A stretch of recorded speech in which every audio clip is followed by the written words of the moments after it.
Council of Nicaea was an effort by Constantine to control the people through military and through religion. Whoever can control your concept of God has a weapon more powerful than any physical weapon, than any sword, any gun, any atomic weapon. Whoever controls how you relate to the unseen presence of God will not only control you, but can control your children and your children's children. So it was at the Council of Nicaea that the Constantine, this emperor, needed to find a way to consolidate his power, because the people that he conquered in various parts of the world had different religions, different ideologies. And it was at Nicaea where he brought together these theologians, these scholars, if you will, to hammer out one uniform theology that everyone would follow.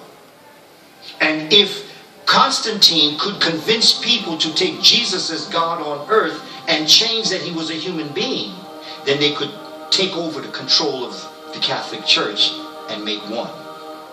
So they invited. And one of the priests was an African known as Arius. Bishop Arius. There's a book called Blacks Who Died for Jesus by Mark Hyman. Gives the story of Arius.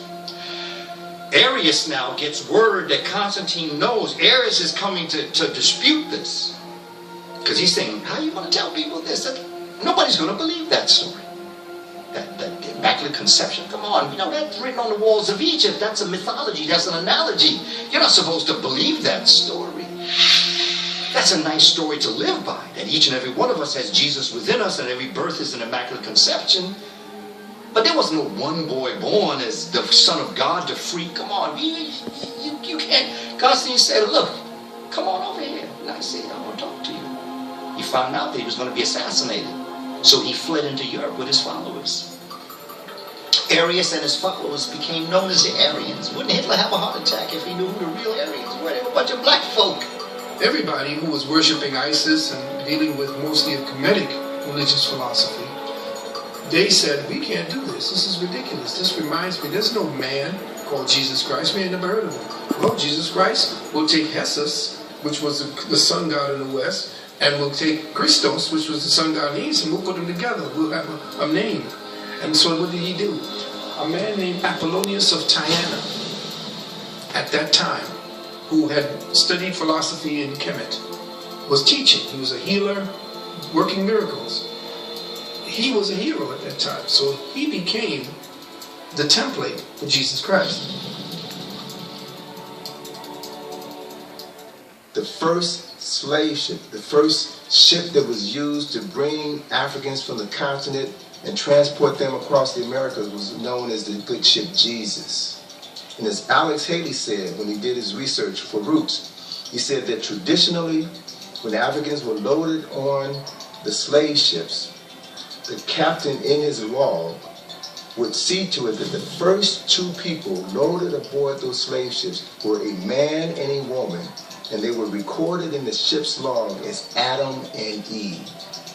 The African priests were always smarter than the European thief. Always remember that. The thief is never smarter than the one he or she is taking from. The one he or she is taking from is a superior being. That's why you're stealing. This is the whole point to why you're taking. Because what we got, you ain't got. And in the case of King James, I believe it was 1604 when he initiated, 1604, 1609, when he commissioned a group of 50 men to pull together all of the references, all of the biblical references in existence. And one of the men who, it is said, participated in this project was the most prolific writer of the English language at that time, a young poet by the name of William Shakespeare.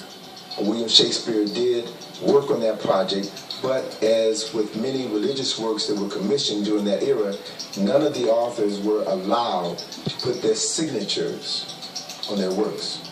So artists, being the creative people that they are, found creative ways of putting their signatures.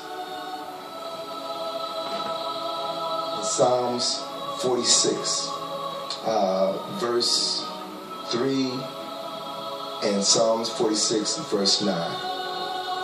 46 word from the beginning of Psalms 46 is the word shake. The 46 word from the end of Psalms 46, 9 is the word spear. Shakespeare's name. Now, if you look at other versions of the Bible, not the King James Version, but other versions of the Bible, you won't find that same correlation. Only in the King James Version. We are so far removed from the reality of our African spirituality. And until we cast aside that white God, we can't be free.